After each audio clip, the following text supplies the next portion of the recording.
Hey guys, sorry it's been a while that I've uploaded, but, life, corona, other things. But I'm back. We're going to try and aim for one video a week on this channel, and then I'll be over on Neckbeardia the rest of the time. But if you guys have any spooky stories of your own that you would like to share and you would want me to read, my email will be linked down below, so don't be afraid to send them on over to me and you might see yourself on the channel. But while you're here, hit like, hit subscribe, hit the notification bell, and let's get into the stories. Here's one of two stories from the Emerald Isle of Ireland. My uncle and his buds are exploring the mountains in Wicklow in the 90s. He's changed some details over the years, so take it with a grain of salt. There's sweet fuck all in the Wicklow mountains. Fields and forests, and then more fields and maybe a shed. Him and his friends just want a quiet place to drink and camp. He's with Tom and Declan. Tom is a skittish, skinny fucker, and always has been. Declan is built like a fucking bear.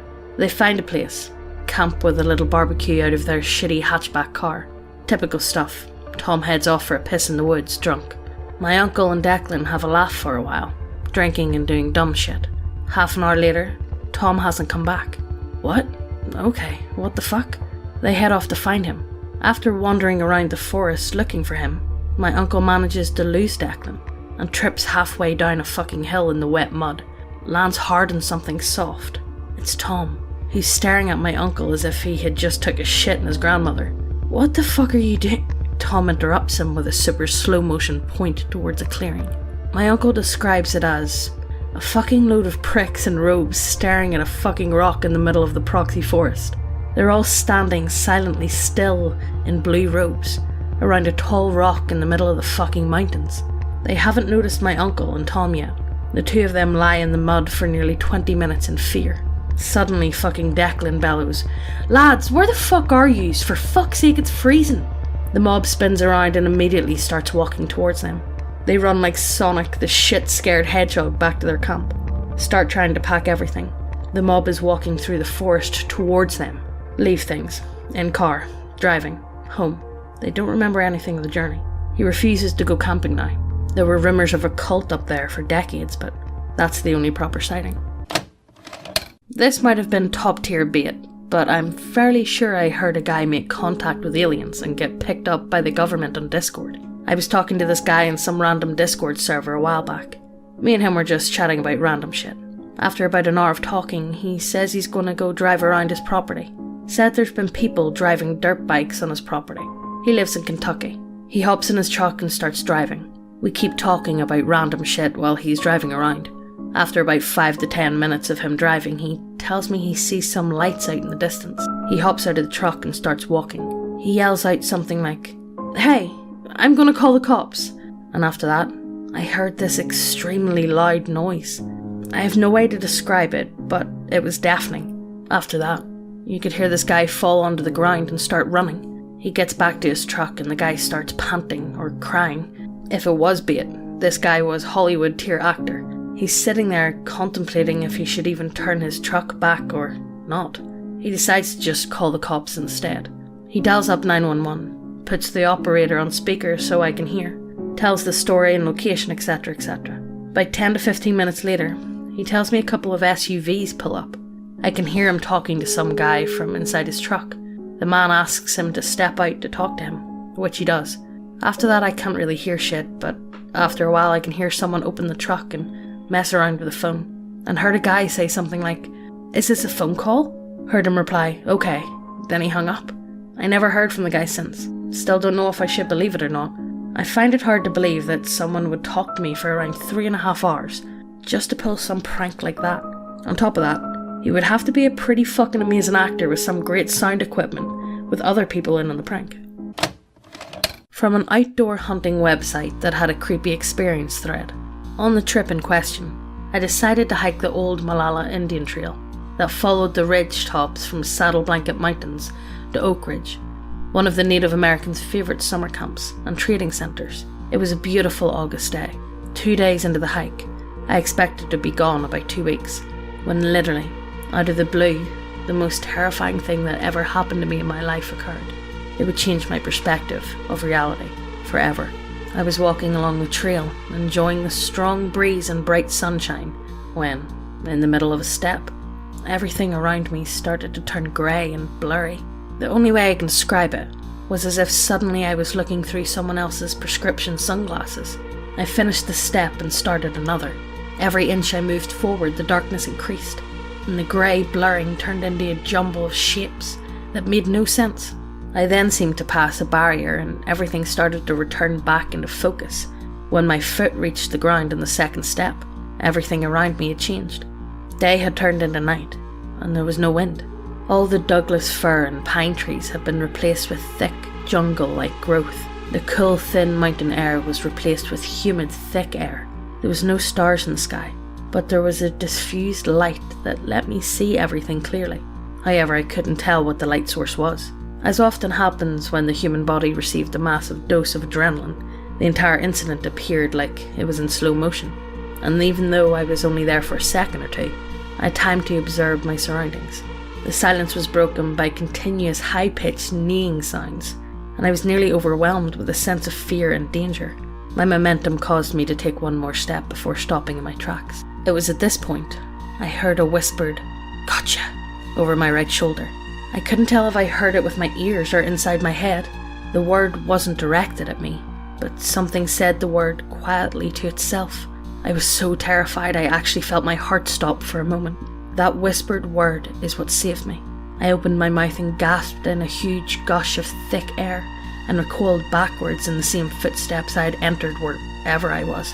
As I threw myself backwards, I looked over my right shoulder. A dark-coloured, hairy right hand and arm was reaching for my throat over my shoulder. The hand had pale ivory spade-shaped fingers. The nails looked clean and almost had a manicure look to them. The thumb was placed lower, towards the wrist, on the hand than a human is.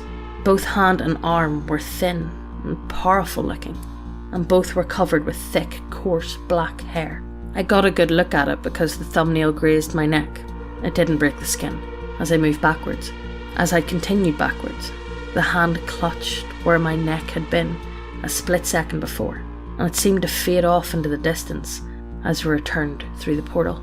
I took 2 more steps backwards and everything reversed itself from what had just happened. The world around me became lighter, the fir and pines gradually came back into view, and by the 3rd step, I was back on Saddle Blanket Mountain.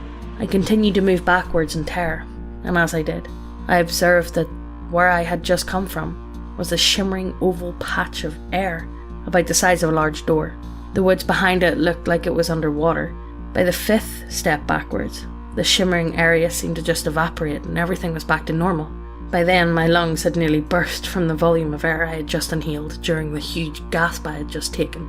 My body felt like it was on fire from the adrenaline surge. I spun around and ran back towards the trail as fast as my legs could carry me. I didn't stop until I reached my truck. I was nearly 2 days getting into that place, and about 3 hours getting back.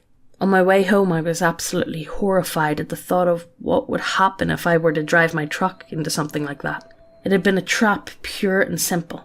Whatever it was that tried to kill me somehow kept the portal hidden from me on the way in, and I didn't actually see it until I was back out again. I had terrible nightmares for years. I still haven't come to grips with what happened.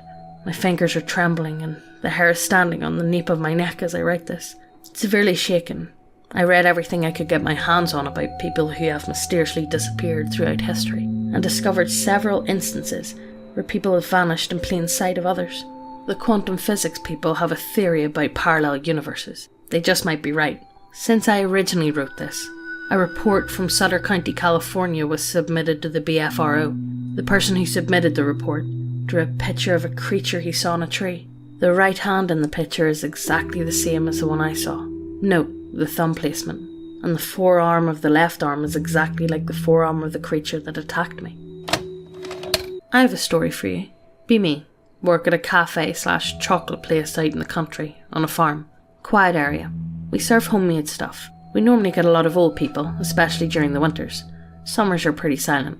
I do register, serving, cooking, anything that needs done really.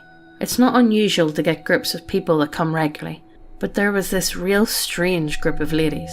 The Volunteer Mothers of Proper Education, or VMPE, self-important over 40-year-olds who write letters and other stuff to schools demanding change. They all had the same bumper sticker, with their little committee logo, which was the group's initials on a set of stairs, black and white. They had 10 members. They first started coming in 2009. They seemed pretty normal at first, but we started to notice weird patterns. They all dressed similarly, with cardigans, long dresses and tightly done hair. Not that strange, but they never dressed individually at all. They always ordered the same thing as the head lady. Let's call her the controller. The controller seemed to be the one who organised everything, planned their little committee discussions and all that. The strictest woman I've ever seen.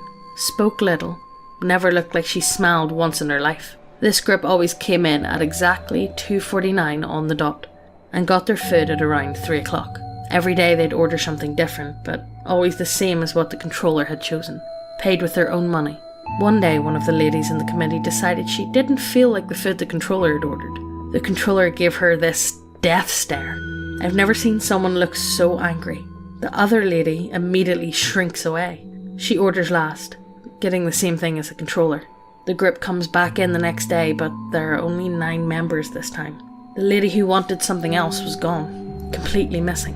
We never saw her again. They come back every day and order the same thing, again and again. One day there was an accident, 2011. This big metal decorative windmill next to the cafe collapsed and broke part of the roof. We have to close for the week, but it's 3:50. The controller demands the group be served regardless. We're all trying to get everyone out because there was a worry that the windmill could catch fire because the neon sign had stuck to it and smashed. I, of course, have to give the group their money back and refuse service. I get fucking death stared down by the controller. Beady, hate-filled little eyes. Unbelievably dark. They leave and never come back. One day we get 9 angry, abusive reviews on the site. All of them claiming abuse, harassment, and other such bullshit. Storefront windows got scratched up with keys one day. No real proof to convict anyone, but I'm pretty damn sure it was one of them. This goes on. Group keeps spreading bad rumours about our cafe. We heard it through confused customers. Bogus delivery orders, even a false police report one day. Told us a lady claimed we dealt heroin under the counter, easily proven untrue. Eventually they seemed to give up, never see them again. A little bit later I heard from a friend who works at a diner on the highway about a similar incident with the group, but they only had 8 members as far as he saw. 2015, a few weeks ago. Hadn't seen anything involving that group for years now. Completely forgot until I saw a bumper sticker. VMPE. Started seeing their group name everywhere. Heard they got a new office in the town centre, funding community centres and other such stuff. Also heard the mayor's wife had joined the group. Never saw the original 9 ladies again, except for the controller. She came back to our cafe, acted like she didn't know us, asked to put up a flyer on our window. We say sure. She does so and leaves. Flyer is for some school fundraising thing. I was pretty terrified when I saw her, to be honest. She looked like 90 now, but she was only like 50 in 2011. She doesn't look so strict and angry anymore. She looks tired. Really, really tired. I looked at the flyer from outside and saw her get into the car just outside the building and drove off. She's driving a ute now. Utility vehicle. Like a pickup for non-Australians. It's covered in mud and shit and battered as hell. She used to drive a spotless red sedan. The back of the ute is filled with rope, shovels and a few trash bags. Bumper stickers on the back window. VMPE. Never saw the lady again. I still have no idea what to think, but it's left me kind of scared. I'll post again if I find out anything else weird about the VMPE ladies. Alright, I guess I'll post a story or two if that's fine. This one's obviously isn't mine, but is a retelling of the Pensacola sea serpent encounter. I'm gonna do it in green text because I like green text. March 24th, 1962, Pensacola, Florida. 5 teens want to go freediving off the wreck of the USS Massachusetts. The 5 teens, all male, are Eric, 16, Warren, 17, Larry, 15, Brad, 14, and finally, Edward McCleary, 16, who is the one recounting the story. The USS Massachusetts is about 2 miles off the coast, on a sandbar. Because of this, part of the wreck can be seen sticking out of the water. They grab a raft, change into their bathing suits, spot the part of the wreck sticking out of the water, and start paddling towards it. The water is extraordinarily cold. On their way to the ship, a storm starts coming in. They decide to paddle back to shore, but they instead get washed out to sea. They tried to wave down a boat for help, but the boater was apparently a retard and didn't wave back. They instead decided to tie onto a nearby buoy and waited out the storm. Their boat capsized, but they managed to flip it over and climb back on. They wait out the storm. The sea finally becomes calm. Everything goes completely silent, and a heavy fog rolls in. They all sit there and make small talk for a bit, waiting for the fog to disappear so they can paddle back. The water around them becomes much warmer. Larry hears something in the distance and tells everyone to shut up and listen. Suddenly, the smell of dead fish hits them, and they hear a massive splash. The waves from the splash were big enough to break over the side of the raft. Through the fog, they see something that looked like a 10-foot tall telephone pole emerge from the water, straight up, pause for a moment, then arch back and dive back under. They all get confused, especially being that they didn't even properly see the thing due to the fog. McCleary jokes that it was a sea monster. They start hearing a high-pitched hiss, which sounded like it's getting closer and closer with each succession. They all understandably panic. They decide to put on their diving fins and jump into the water. This part sounds a bit odd, being that it seems like no sane human would jump into the water with a supposed sea monster. McCleary later justifies this as claiming that they were all terror-stricken and feeling the need to escape, decided to leave the tiny raft. McCleary tells everyone to swim for the wreck of the USS Massachusetts. Behind them they hear more splashing and that weird hissing sound. The fog starts to clear up, but the water starts to get colder, rougher, and night starts to fall. Every once in a while, Eric would call back to make sure everyone was fine. Eventually, they hear a scream lasting about 30 seconds from behind them. They hear Warren call out, "Help me! Help me! It's got Brad! I've got to get out of here!" Warren's voice was suddenly cut off by his own screams. Everything goes silent. They can't find Warren and Brad. Not able to do anything, the 3 remaining boys continue swimming. After a while, McCleary looks around and realises he can't see Larry. They dive down, trying to search for him underwater. They can't find him. They decide to keep on swimming. Eric starts sinking due to cramps, so McCleary grabs onto him and they swim together. It's the dead of night now, and everything is pitch black. Nearby lightning lights up the area, and they find that they are pretty close to the USS Massachusetts. A giant wave separates the two, but both keep swimming for the ship. As lightning lights up the area once again, McCleary sees the telephone pole-like figure break the water, open its mouth, and dive on top of Eric, dragging him down into the sea. McCleary describes the creature as having a neck that was about 12 foot long, brownish green and smooth looking. The head of the creature looked like that of a sea turtle, only elongated, and with a fuck ton of small sharp teeth. He did not see any fins on the creature's side, but claimed that he saw a dorsal fin on its back as it was diving. The eyes looked green with oval pupils. McCleary pulls himself onto the wreck of the ship and stays there for a while. There's no sign of Eric. He eventually works up the courage to get back into the water and swim the 2 miles to shore. He claims that he did not remember swimming back to the shore, but instead imagined himself peacefully sinking to the bottom of the sea and laying on the soft sand. Interestingly enough, this sort of blissful peace is also reported by surviving drowning victims. Eventually, he finds himself back up on the beach. He finds the strength to pull himself out in the surf. He finds a nearby tower that he climbs into and falls asleep in. He sleeps for a while, hearing strange voices in his head throughout the entire night. He wakes up, falls out of the tower, and some kids find him face down on the beach. He gets sent to the nearby hospital. The hospital claimed he was suffering from shock and exposure. The director of a search and rescue team comes to talk to McCleary. McCleary tells him the story, of which the director surprisingly believes. A news crew also interviewed McCleary, but decides not to run a story about the sea monster. According to the Coast Guard reports, McCleary swam for over 5 miles and was in the water for nearly 12 hours. Interestingly, the news article altered this fact, claiming that McCleary only swam 2 miles. I have no idea why they would fabricate something this mundane. A body washes ashore a couple of days later. It's the body of Brad. Autopsy report claims that Brad drowned. That's the end.